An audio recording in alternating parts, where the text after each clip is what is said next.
সুন্দরভাবে জান্নাতের মাহফিলের ভিতরে পয়গম্বর দাউদ আলাইহিস সালাতু ওয়াস সালামের মুখ থেকে পবিত্র কোরআনের তেলাওয়াত শোনাইয়া দেব। এবার আল্লাহ রাব্বুল আলামিন ফেরেশতাদের ডাকতে বলবেন, আরে ফেরেশতারা তোরা কই? পয়গম্বর দাউদ আলাইহিস সালাতু ওয়াস সালামকে ধরে নিয়ে আমার কুদরতি সিংহাসনের সামনে পয়গম্বর দাউদ আলাইহিস সালাতু ওয়াস সালামকে যখন ফেরেশতাগণ পবিত্র আল্লাহ রাব্বুল আলামিনের সিংহাসনের সামনে নিয়ে আসবেন, আল্লাহ ডাক দিয়ে বলবেন, এ পয়গম্বর দাউদ, পবিত্র কোরআন থেকে তুমি তেলাওয়াত শুরু কইরা দাও। পয়গম্বর দাউদ বলবেন, আল্লাহ আমি তো পবিত্র কোরআনের তেলাওয়াত জানি না, আমার উপরে তো আপনি জাবুর কিতাব নাজিল করেছিলেন, পবিত্র কোরআনের তেলাওয়াত শোনার সৌভাগ্য আমার হয় নাই। রব্বুল আলামিন সঙ্গে সঙ্গে বলবেন, আরে দাউদ 30 পারা কোরআনের হাফেজ হইয়া যাও। আল্লাহ রাব্বুল আলামিন হুকুম করার সঙ্গে সঙ্গে পয়গম্বর দাউদ আলাইহিস সালাতু ওয়াস সালাম পবিত্র কোরআনের 30 পারা হাফেজ হইয়া যাবে।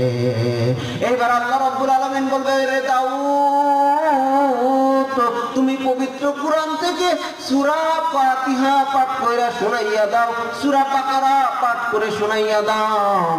এবার আল্লাহ রাব্বুল আলামিনের হুকুম পাওয়ার সঙ্গে সঙ্গে পয়গম্বর দাউদ আলাইহিস সালাতু ওয়াস সালাম জান্নাতের মাহফিলের ভিতরে সূরা ফাতিহা এবং সূরা বাকারা তেলাওয়াত শোনাইয়া দিবেন।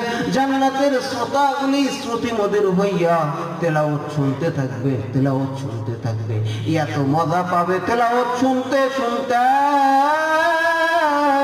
জান্নাতের শ্রোতারা শান্তির সাথে ঘুম এসে যাবেন, এত শান্তির ঘুম আসবেন রব্বুল আলামিন তাদেরকে 8000 বছরের জন্য শান্তির ঘুম ঘুম পাড়ায় দিবেন। বলুন সুবহানাল্লাহ।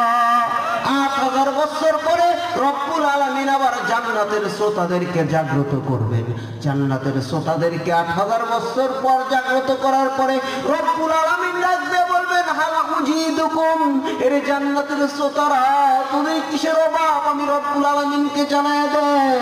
রব্বুল আলামিন যখন প্রশ্ন করবেন, রব্বুল আলামিন যখন দ্বিতীয়বারের মতো প্রশ্ন করবেন, জান্নাতের শ্রোতারা ডাক দেয়া বলবেন, আল্লাহ তোমার দ্বিতীয় প্রতিশ্রুতি অনুযায়ী তোমার হাবিব পয়গম্বর মুহাম্মাদুর রাসূলুল্লাহ সাল্লাল্লাহু আলাইহি ওয়াসাল্লামের মুখ থেকে পবিত্র কোরআনের সূরা ইয়াসিন তেলাওয়াত শোনাইয়া দিবা।